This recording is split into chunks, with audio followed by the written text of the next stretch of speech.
হিন্দু মুসলিম ভাই ভাই, আমরার কোনো চিন্তা নাই। হিন্দু থাকে যেই জায়গায়, আমরা থাকবো সেই জায়গায়। বুঝতে পারছে বাঙালি তারা, যে তারা যে ইমানের পাওয়ার নিয়ে কথা বলছে, তারা যে কর্মখোদার দুনিয়াতে করছে, জাহান্নাম ছাড়া আর কোনো উপায় নাই। কথা কোন ঠিক না বেটি? না হয় আপনি যেই জায়গায় ইব্রাহিমের সন্তান দাবি করেন, ইব্রাহিম আলাইহিস সালাম এসেছিল মূর্তিকে ভেঙ্গে খান খান করার জন্য। আর এই বিষয়ে কথা বলে অনেক বলা যায়, কিন্তু বলার মতন সেই সময় নেই। আপনারা জানেন ইব্রাহিম নবীকে মূর্তি ফাঁড়ার জন্য দিছিল। ইব্রাহিম নবী মূর্তি ভাঙ্গা ভুঙ্গা বট্টার উপরে কুড়ালটা দিয়া ইব্রাহিম নবী আইসা গেছিল। কথা কোন ঠিক কিনা? পরে প্রশ্ন করে হলো বাংসে গেডায়, দেখেন না কুড়ালটা কার কান্দ? কুড়াল কার কান্দ দেখেন না? যে যার কান্দ কুড়াল হেই তো বাংছে। হে কি বাংতে পারে? কথা কইতে পারে?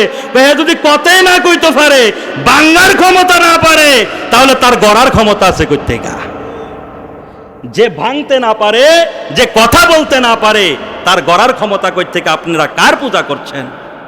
আমার রহমাতুল্লাহ আলামিন এসেছেন সে হিন্দু ধর্ম থেকে, ইহুদি খ্রিস্টান থেকে আমাকে আপনাকে মুসলিম বানানোর জন্য, সে পূজা মণ্ডপ থেকে দূরে রাখার জন্য।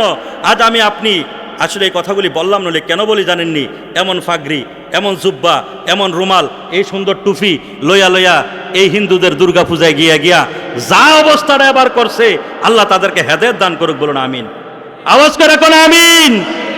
আল্লাহ পাক রব্বুল আলামিন এই দেশের ভিতরে বর্তমান যে একটা অবস্থা চলতে আছে, বোন বাড়ি তারা না, মা বাড়ি তারা না, স্বামীর সামনে স্ত্রীকে ধর্ষণ, মা বাবার সামনে মেয়েকে ধর্ষণ, হ্যাঁ, ভাইয়ের সামনে বোনকে ধর্ষণ, স্ত্রীর সামনে স্বামীকে খুন, ভাইয়ের সামনে ভাইকে খুন। আল্লাহ পাক রব্বুল আলামিন যেন এই আহাজারির রাজত্ব থেকে, এই লোনাজারির রাজত্ব থেকে, এই খুনাখুনির রাজত্ব থেকে এই বাংলার জমিনকে যেন আল্লাহ হেফাজত দান করে। বলুন আমিন। আরেকটা আওয়াজ করে বলুন আমিন। সম্মানিত হাজরিন, আমি আপনাদের মাঝ থেকে বিদায় আরজ করছি। কথা বলার অনেক ছিল, কিন্তু সময়ের কারণে হয়তো বা বলতে পারি নাই। আল্লাহ পাক রব্বুল আলামিন যেন আমাদের প্রত্যেকের ঈমান আমলের মধ্যে বরকত দান করে। বলুন আমিন। আরো আওয়াজ করে কোন আমিন। রাগ করছেন নাকি আপনারা আমার লগে? রাগ করেন, আমি আপনাদেরই সন্তানের মতো। আমি সেই লেদাকাল থেকে আপনাদের এলাকার খাবার খাইয়া মোটামুটি এই শরীরটা মোটা তাজা করছিলাম, এখনই মোটা তাজাই আছি। আল্লাহ রাখছে। আপনারা আমাকে কেউ দূরের মানুষ ভাইবেন না। অনেকে চিনেন, অনেকেই চিনেন না। আমি আপনাদের এলাকার সন্তানদের সাথে মিশেছিলাম। এই এলাকার মুরব্বীরা আমাকে ভালোবাসতো। এই এলাকাতে আমি লেখাপড়া করেছি।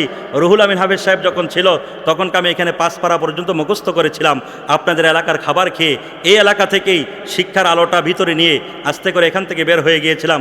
পর্যায়ক্রমে দেশের বিভিন্ন জায়গায় লেখাপড়া করে এখন আপনাদের সামনে মাইকে কথা বলতেছি। আল্লাহ পাক রব্বুল আলামিন যেন আমাদের আমল, ঈমান, আখলাক এবং আমাদের এই জ্ঞানের উপরে যেন আল্লাহ তাআলা অফুরন্ত রহমত এবং বরকত দান করে। বলুন আমিন।